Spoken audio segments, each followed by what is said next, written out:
Vous savez, je ne me demandais jamais si j'avais assez d'énergie. Je me levais le matin, j'enfilais mes chaussures et je partais. Sans café, sans hésitation. Juste, boum, plein de vie. Mais à un moment donné, on s'en rend compte. Pas soudainement, mais petit à petit. On se fatigue davantage, on a plus souvent mal au dos. Et puis on se demande, est-ce juste la vieillesse? Ou est-ce que je peux y faire quelque chose? Et vous savez quoi? Je vais vous dire quelque chose de vraiment important. Vous pouvez agir. Vraiment. Vous n'êtes pas obligé d'accepter de vous sentir usé et vieux, juste parce que quelques chiffres, quelque part dans votre passeport, vous placent dans la catégorie des meilleurs aînés.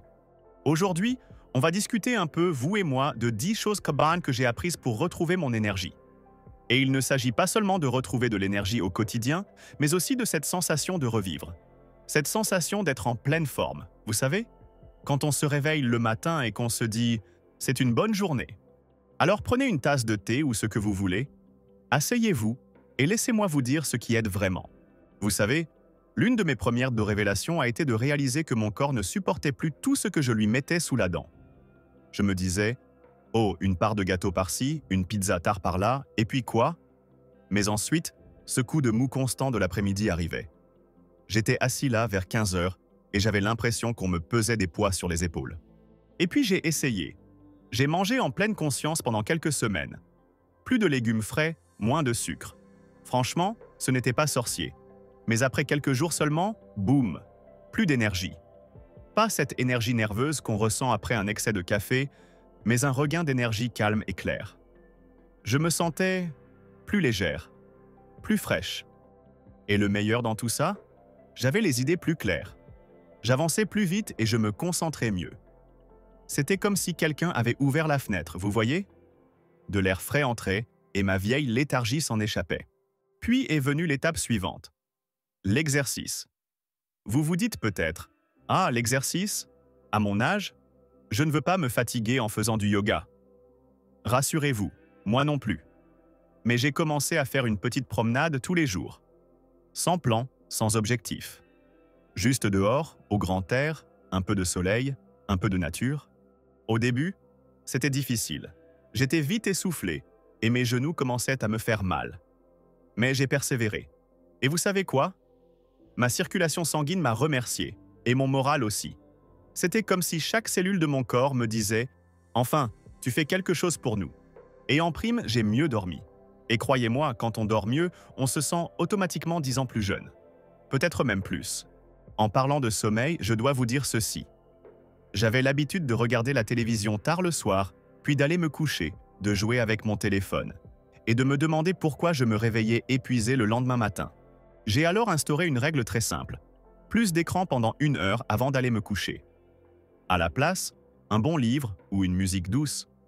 Ça paraît démodé, je sais, mais mon corps adorait ça. Soudain, je n'étais plus réveillé au milieu de la nuit. Plus de pensées qui défilaient. Juste la paix. C'est à ce moment-là que j'ai compris. L'énergie ne vient pas seulement de l'action, mais aussi de l'inaction, du calme, du lâcher-prise. Et vous savez ce qui m'a vraiment surpris? L'énergie qu'on retrouve quand on se connecte. Je suis sincère. Parler avec les gens, rire, échanger des idées. Pendant un temps, j'ai cru que je pouvais me débrouiller tout seul. Je me suis retiré, un peu par-ci, un peu par-là, mais il me manquait quelque chose. Puis ma petite fille m'a persuadé de me joindre à ce petit déjeuner de quartier. J'étais sceptique, pour être honnête, mais ensuite, je me suis assise là, avec un café frais, une conversation agréable, et j'ai réalisé à quel point c'était bon pour moi. Ce sentiment de faire partie de quelque chose, pas seulement d'exister, mais d'appartenir à quelque chose. Depuis, j'appelle plus souvent mes vieux amis. J'écris des petites cartes, et parfois, je me joins même au chant au centre communautaire, même si je n'arrive pas à chanter. Mais ça fait du bien, ça apporte de la lumière. Et avec la lumière vient l'énergie. Passons maintenant à quelque chose que je n'avais jamais pris au sérieux auparavant.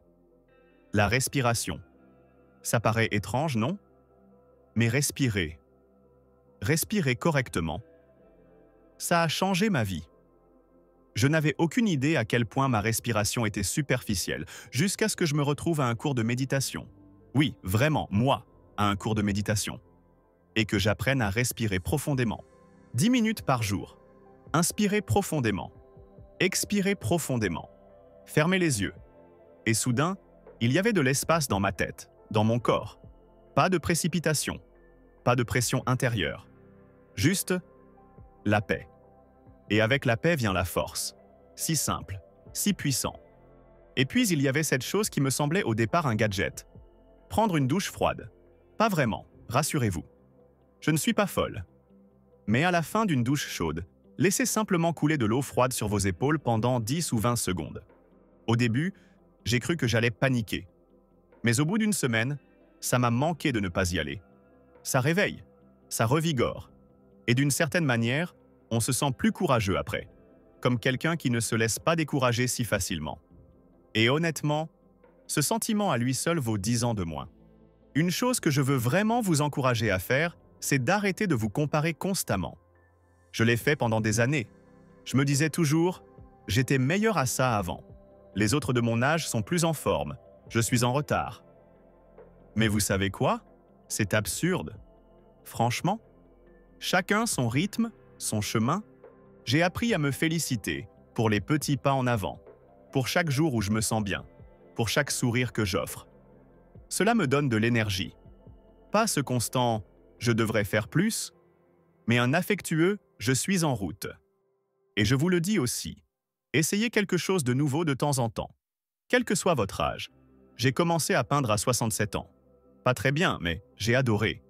Et cette étincelle qui vous anime quand vous découvrez quelque chose qui vous passionne, c'est ce qui vous fait vibrer. Que ce soit la danse, ou l'apprentissage d'une langue, ou la poterie. Peu importe. Des moments comme ceux-là, où l'on s'émerveille, où l'on rit et où l'on ose à nouveau, apportent plus d'énergie que n'importe quelle vitamine. Parce qu'ils nourrissent l'âme. Et lorsque l'âme est rassasiée, le corps danse avec elle. Vous savez, au final, j'ai compris. Il ne s'agit pas de réinventer la roue ou de se transformer complètement. Ce sont les petits gestes qui font la différence. Un peu d'air frais, manger un peu plus consciemment, ranger son téléphone et admirer le coucher du soleil, s'autoriser à revivre et pas seulement à fonctionner. Je pense qu'on nous répète depuis bien trop longtemps que vieillir signifie être plus lent, plus fatigué, moins vivant. Mais c'est tout simplement faux. Bien sûr, nous changeons, c'est une partie du processus. Mais cela ne signifie pas pour autant que nous devons cesser de briller. Bien au contraire. C'est maintenant que nous pouvons profiter pleinement de la vie. Et le plus beau, c'est que vous pouvez essayer tout ce dont nous avons parlé aujourd'hui demain. Vous n'êtes pas obligé de tout faire d'un coup. Choisissez une activité qui vous a plu. Peut-être votre promenade quotidienne, ou une douche froide, ou une conversation agréable avec quelqu'un dont vous n'avez pas eu de nouvelles depuis un moment. Faites ce premier petit pas, et voyez ce qui se passe. Ressentez-le, écoutez votre corps, et surtout, soyez bienveillant envers vous-même. Il ne s'agit pas de perfection, mais d'orientation. De cette petite étincelle qui dit « il y a plus que ça ». Je te le dis, mon ami, nous ne sommes pas trop vieux pour nous épanouir à nouveau. Nous sommes au bon moment pour nous redécouvrir. Et qui sait, peut-être te sentiras-tu bientôt plus frais, plus éveillé, plus vivant que jamais. Alors, commencez dès aujourd'hui, ou demain matin. Mais commencez. Et si vous le souhaitez, dites-moi par quoi vous voulez commencer dans les commentaires ci-dessous. J'adorerais avoir votre avis. Et n'oubliez jamais, le meilleur n'est pas derrière nous. Il est juste devant nous, il faut juste avancer. À bientôt et restez en vie.